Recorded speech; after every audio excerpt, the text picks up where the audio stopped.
هايدي، اكتر حاجه بتفرحك؟ اكتر حاجه بتفرحني الحمد لله حاجات كتير جدا، بس اكبر نعمه بالنسبه لي ان انا بفرح بوجود ماما وبابا واهلي حواليا. واكتر حاجه بتضايقك؟ اكتر حاجه بتضايقني بقى انا السؤال ده متعدد شويه، يعني ممكن يضايقني صفات في اشخاص، بس عموما يعني لو هتكلم على الحاجات اللي حواليا بيضايقني السلبيه، الغباء في التعامل، عدم المرونه. بحب الامور تتاخد ببساطه شويه.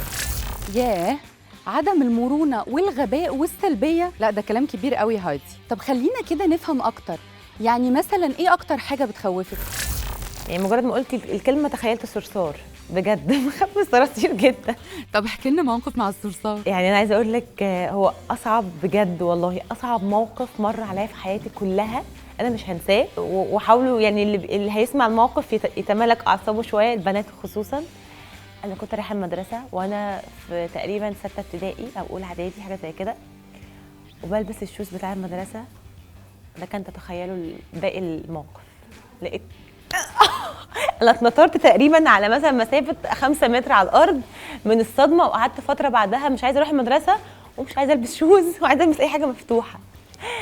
بالنسبه لي ده كان موقف صعب جدا. واكتر حاجه بتستفزك؟ اكتر حاجه بتستفزني لما اقعد اقول المعلومه كذا مره كذا مره كذا مره ويبقى مفيش استيعاب نهائي، فبستفز بسرعه جدا من الموضوع ده، وبيوصل معايا لموضوع العصبيه. يعني لو حد كسر عليكي اشاره وانتي سايقه تعملي ايه؟ يا نهار اسود. الاشاره يعني انا بزعق جوه العربيه، ببقى قافله الازاز وبقعد اعمل حركات واشارات، فهو بيحس ان هو يعني اتبهدل، بس انا ببقى تمام. يعني لازم اعمل طبعا رياكشن. بتقعدي تزعقي بس جوه العربيه؟ بصراحه يا هايدي انتي اكتر بنوته عصبيه كيوت شفتها في حياتي. طب هل هتفضلي كيوت كده برضو لو حد عكسك؟ لو حد عكسني والله على حسب المود، يعني لو مودي حلو تمام. لو مثلا نازله متخانقه مع حد، او مثلا متخانقه في التليفون مع حد، فتعالى بقى تعالى بطلع عليك عصبيتي. ايه اكتر اكله بتحبيها؟ اكتر اكله بحبها؟ لا انا بحب الاكل عموما، يعني لا كتير، بس يمكن دلوقتي اللي في دماغي مثلا عشان نفسي فيه ممكن مثلا موزه ضاني. واكله من ايد مامتك؟ من ايد ماما القلقاس، مع ان هو عليه سمعه سيئه، بس انا بعشق القلقاس، مش عارفه ازاي الناس بتكرهه. طب اكله بتكرهيها؟ ما اعرفش، ما اتعودتش اكره اكل معين او ما احبش اكل، بس يمكن الحاجات اللي هي مش عارفه، ما عنديش اكل ما بحبوش. كنت شقيه في المدرسه؟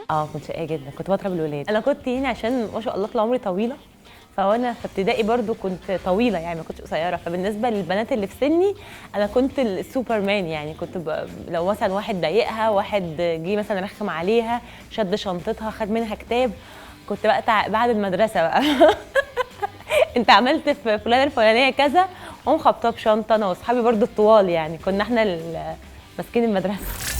والله انا مقدره ان طولك عامل قلق، وهو قوه خارقه لوحده يا هايدي، بس ايه القوه الخارقه التانيه اللي تتمني انها تبقى عندك جنب طولك؟